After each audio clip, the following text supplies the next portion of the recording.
Hi, I'm Millie Copper, writer of Cozy Apocalyptic Fiction and Practical Preparedness Manuals. Welcome to my channel, Millie Copper Writes. Today, I wanted to talk a little bit about how the tagline Cozy Apocalyptic Fiction came into play. So when I was writing my first book, the first 3 books in the series, I was talking to a friend and telling her, oh, there's no profanity, people die, but I try not to talk too much about it. And she said, oh, kind of like a cozy mystery. And I said, yes, exactly. Only it's the apocalypse. So there you go. Cozy apocalyptic fiction. Now, it is a tagline that I use, and partly I use it because it is unusual. I get a lot of questions, like when I do live events or I meet people for the first time and introduce myself using that information. It's an oxymoron, cozy apocalyptic fiction. So it's definitely a conversation starter. An event that I went to several years ago now was with other writers, and on my name tag, I had my name, and then we're supposed to put our genre. Well, cozy apocalyptic fiction is a real genre, but that's what I wrote on my name tag. And one gentleman who wrote cozy mysteries was very confused. And in fact, he had to go and grab somebody else who he said was an expert on cozies and ask if it was okay that I wrote cozy apocalyptic fiction. It was pretty funny at the time. And now it's really funny. I actually became friends with the person he introduced me to. And I talk cozy mysteries and cozy apocalypse with her on occasion. So today, what I'd like to do is actually look at my cozy apocalyptic fiction and compare it to a cozy mystery series. So I have some notes. If you see me looking down, it's just I want to make sure I get all this information correct and say everything I want to say. What I want to look at is what are the different elements in a cozy mystery compared to what I'm doing, cozy apocalyptic fiction. So we are going to use a specific series to compare the two. I thought that would be the easiest to do. And plus, I can introduce you to a series I'm really enjoying reading right now. I'm going to compare my Havoc in Wyoming series, which is the series I'm currently sharing with you here on YouTube. And I'm going to compare it to the Aunt Bessie Isle of Man Cozy Mysteries by Diana Zarissa.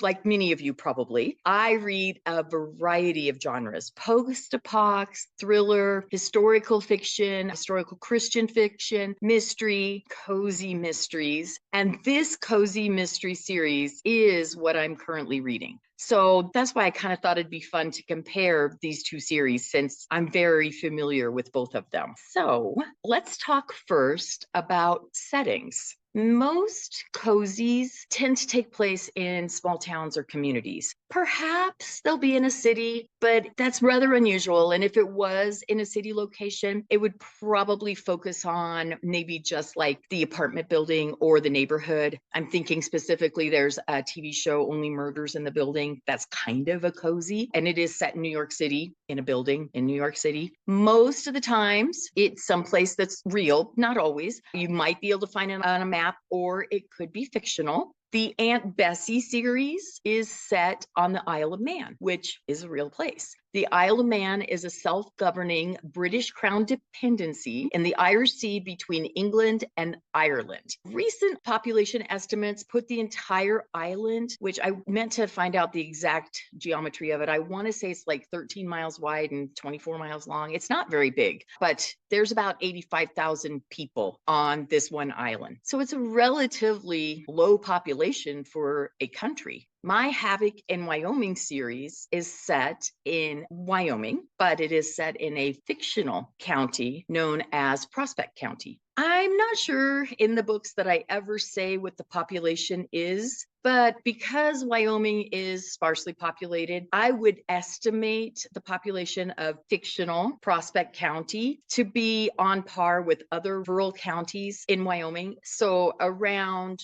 30,000 people. Both Isle of Man and fictional Prospect County are lower population areas. The big difference between the two is the difference in the density of the population. The Isle of Man has over 300 people per mile, where Prospect County would probably have 3 or 4 people every mile, just based on the rest of Wyoming. And remember, the Isle of Man is an island in the Irish Sea. Wyoming is smack dab in the middle of the United States of America. So similar settings, both small, both contained yet different. So even with these differences, there is some overlap in setting. Elizabeth Coven, I think is how you say her last name. She's the main star of the Bessie series. She goes by Aunt Bessie. Her last name is spelled Cubbon. I should have verified how to say that.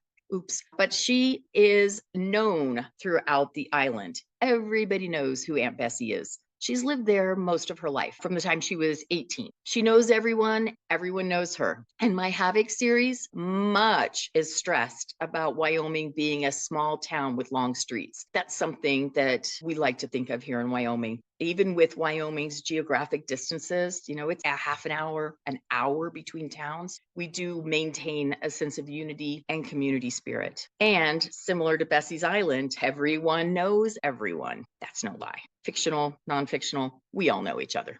In the Bessie books, the Isle of Man almost becomes one of the characters. And that's also my goal for the Havoc in Wyoming series. Even though I'm using fake towns and counties, I want the spirit of Wyoming to shine. And I do really hope that I've accomplished that in the Havoc in Wyoming series. So one other thing that's pretty common in cozies is meals. Meals as a social gathering. I was at a dinner for a book event last year. It was a small gathering where several of us joined the keynote speaker for dinner. And she was going around the room asking each of us about our writing. When I told her I wrote Cozy Apocalyptic Fiction, she got the usual confused look, asked me about it being an oxymoron, and then eventually said, I noticed that cozies seem to be very focused on food. There is some truth to that. In the Bessie books, someone is always eating. I love it. There's a lot of food talk in the books. Bessie and her mystery-solving friends meet and talk about cases over meals at Bessie's little cottage by the sea. And Bessie goes to many of the island restaurants. Food serves as a natural way to bring characters together.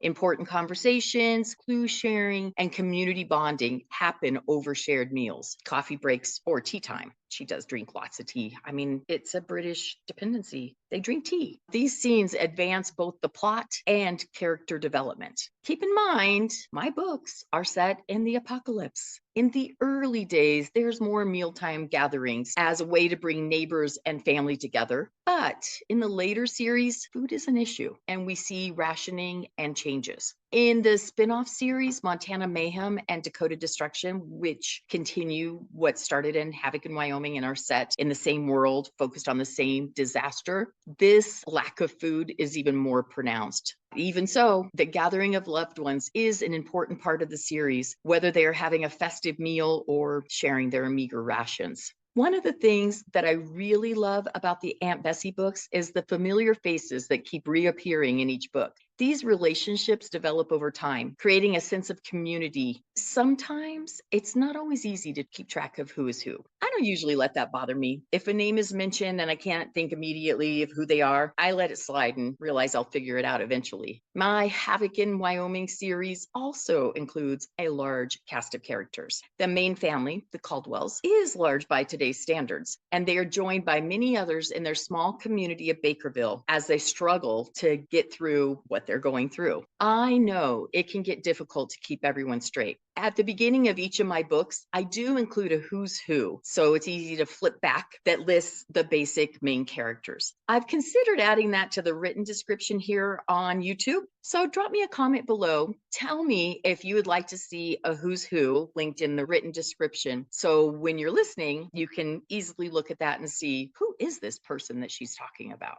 Cozy mysteries tend to focus on amateur detectives. Aunt Bessie is an ordinary person. We don't know exactly how old she is. She never tells us. But we do know she's over 60 since she has reached her free bus pass, which is available in certain parts of the UK once that age is reached. But she does tell us this, she has yet to receive a call from the Queen wishing her happy birthday, which happens when reaching the age of 100. So Bessie is somewhere between 60 and 100. Even though she's solving mysteries, she isn't a real detective. That's part of the fun of cozy mysteries, seeing ordinary people solve the crimes. Jake and Molly Caldwell, the main characters in my Havoc in Wyoming series, are also ordinary people. They're in their early 50s and have regular jobs. He's a blue collar worker and she's essentially an office worker. They do have an advantage going into the disaster. They're preppers. Though, truth is, their advantage isn't really as great as they'd like to believe. You know the phrase, the best laid plans of mice and men often go awry?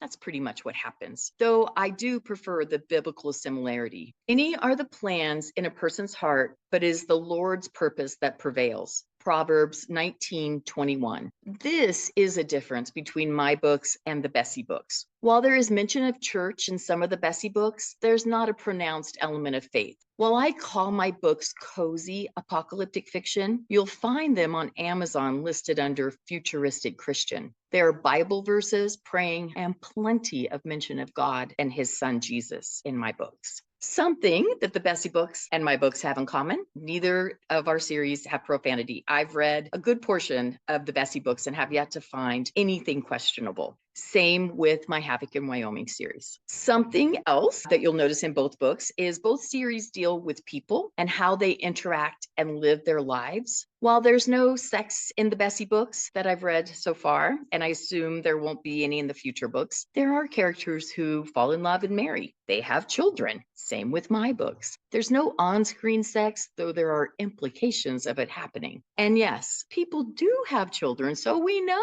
it's happening. It just isn't detailed. So another similarity between the two books is the violence. In the Bessie books, murders and other crimes happen, but the graphic details are kept to a minimum or occur entirely off screen. The focus is on the puzzle solving rather than the disturbing violence. In my Havoc in Wyoming books, people die. It's the apocalypse. There are mass casualties and deaths. There are individual deaths. These do usually happen on page. There's shootouts and explosions along with hand-to-hand combat situations. It's the apocalypse. Things get gritty. While I may make it clear that he was shot in the head, I try not to go into the gory details of his brain scattered on the floor. So that's a similarity between the two, but it's also a difference. There's definitely more death and violence in my Havoc in Wyoming books than in the Bessie mystery books. Something that I love about the Bessie books is the lighter tone. In her books, she is dealing with murder, even though there's murder or theft or whatever the crime happens to be in that series, the overall mood remains relatively light and often includes humor. So, did I mention I'm writing about the end of the world? While I do often use humor in my books, it tends to be more of a gallows humor, especially as the situation progresses. Humor that almost makes fun of their terrible situation. It's a way for them to cope, to get through each day. This is a good time to mention that while my books don't contain profanity or sex, and the violence isn't gory, they deal with adult subject matter. Bad things happen. People die. They are abused. They are put in danger and awful situations.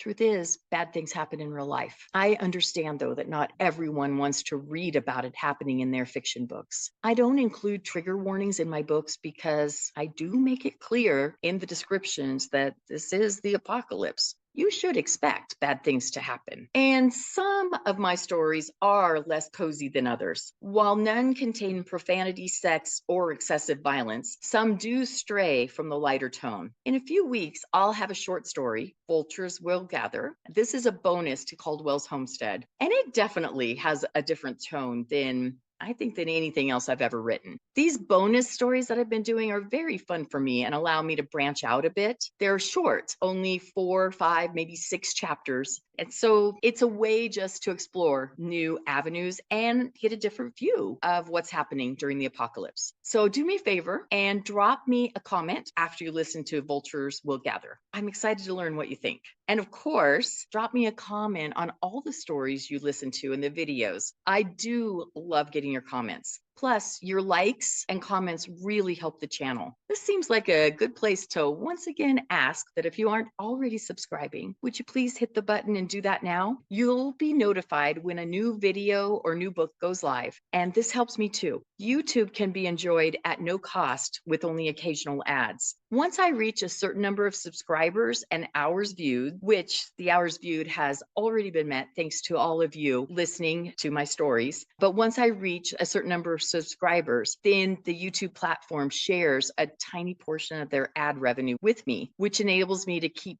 putting out stories in this format. So thanks to all of you for listening to the stories and the hours viewed. I really appreciate that requirement has already been met. So now I'm just looking for more subscribers. If you have friends who you think may enjoy my stories, please send them on over here. Tell them about my channel, Millie Copper Writes. Now, we're almost done, but let's go back to the comparison between my series and the Isle of Man mystery series. Most cozy mysteries tend to be written in a series format. The Isle of Man Cozy Mysteries is a 26-book series. The author, Diana Zarissa, also writes the Aunt Bessie Cold Case Mysteries. I believe there's 16 of those books available in the series at this moment. My guess, just knowing how she writes, is there's going to be 26 in that series. She does a letter for each letter of the alphabet. I like it. I like the way she does it. But having a long series like this allows the readers to revisit beloved characters and settings while enjoying new puzzles to be solved. My Havoc in Wyoming series is 7 books, 3 full-length side stories, and 2 shorter novella-length stories. I have 2 spin-off series covering the same disaster with many of the same people, Montana Mayhem and Dakota Destruction. So far, I think there's 26 books of various lengths, all focused on this apocalyptic event. And again, I say so far because of the new short stories that are going to be released along with the full-length books. So Caldwell's Homestead will have the Vultures Will Gather book that goes with it. So that'll be another installment in the Havoc in Wyoming series. Katie's Journey, which is book 2 in the series, has a very, very short story called Tomorrow that'll be released with it. Actually, it's already a special for my VIP Readers Club, but it's going to be released on YouTube for you all also. So, and same on, with each book, there will be at least one bonus story just to kind of expand on the world and give you more in-depth information. I did that same thing with my Lights of the Collapse series. That was a 3-book series, and I released each of those 3 books and then had a short story that went along with it that kind of expanded on the book and gave us more information into the world. So if you haven't listened to those yet, those are all available on YouTube. There's going to be a link somewhere, maybe down there, maybe up here. I'm not sure. Somewhere you can find a link to go back and listen to the Lights of the Collapse series, or you can just go in and look at the playlist. It'll be all listed in the playlist. Something I do want to mention is that when I introduce a new series, I write a prequel for that series. And these ebooks are not available to buy. I make them only available for people to join my Readers Club. So in exchange for your email address, I send you a book introducing you to the series. Same thing here on YouTube. I give you a sample of that prequel and then give you a link so that you can get the rest of the story when you join my Readers Club. This might change in the future, and I might just change it on the occasional book. But for now, the 2 prequels I have, Starborn, which is the Lights of the Collapse prequel, is on YouTube in a sample with a link to get the full thing, and Wyoming Refuge, which is the prequel to Havoc in Wyoming. Same thing, you get a sample and a link so you can join my Readers Club and get the whole story. The entire story on Wyoming Refuge is over 4 hours. So even though it is a prequel, it's a substantial length prequel. And again, when you request that link, it adds you to my Readers Club. You're going to give me your email address. I send out an email once a week, sometimes a little more, but usually just once a week. If I have a new release or a special going on, I'll email an extra time or 2. But usually you can just count on an email from me every Friday. It'll either be something about books, or I sometimes talk about preparedness or homesteading, current events, something every week. As with all newsletter subscriptions, you can unsubscribe at any time. Though I do hope you'll find my emails interesting enough to want to stick around.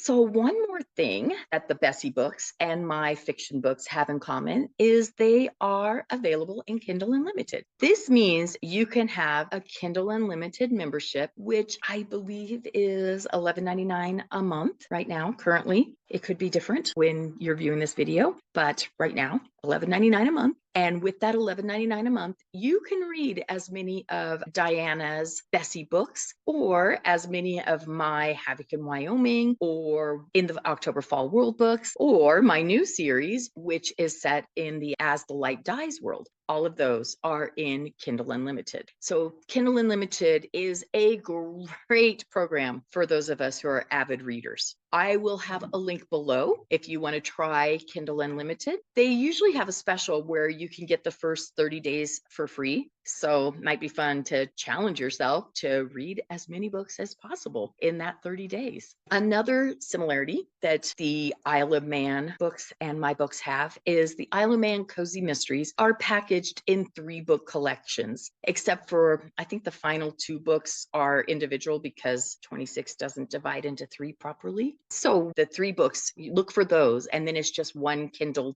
download because Kindle Unlimited is like a living library. We can only have, I think it's 20 books at one time. Used to be 10. I think it's up to 20 now. So multi-book bundles are great to be able to have more books in your library. My Havoc in Wyoming books are also done in bundles. You can get the first 3 books, Caldwell's Homestead, Katie's Journey, and Molly's Quest as one set. And then the last 4, because there's 7 books, are in a second set. And you'll also find the Montana Mayhem books similarly packaged, books 1 through 3 in one set, and 4, 5, and 6 in a second set. Most likely in early 2026, I'll do the same with Dakota Destruction. That series just completed. It is a 6-book series. The last book came out just a few months ago. I don't package them up right away, but eventually, probably, like I said, early next year, you'll be able to see those packaged also. And I do that because people tell me how much they enjoy having the box sets, not only as their one download for Kindle Unlimited, but if you're buying books, it's usually a great deal less expensive to buy the 3-book bundle. I never packaged mine more than $9.99, so you get 3 books for $9.99, or 1 book is $4.99 to buy. So it's a bit of a cost savings too. Okay.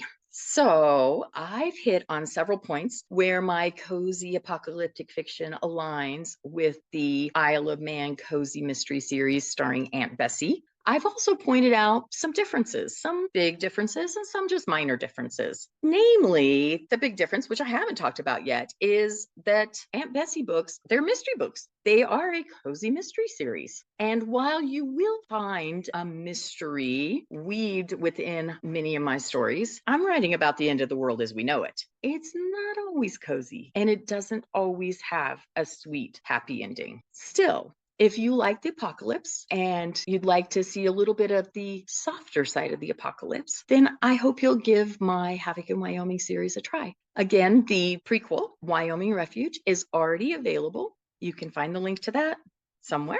And last week, book 1 in the series, Caldwell's Homestead, released. I know you're going to love that one. It sets the tone for the entire series. This is told from the viewpoint of Jake, who is the dad, and Malcolm, who is the little boy. It is professionally narrated by Nick Sullivan and Angela Church, and they do a fabulous job. So be sure to hit the subscribe button if you haven't already. I look forward to talking with you again, and enjoy the stories. Thanks.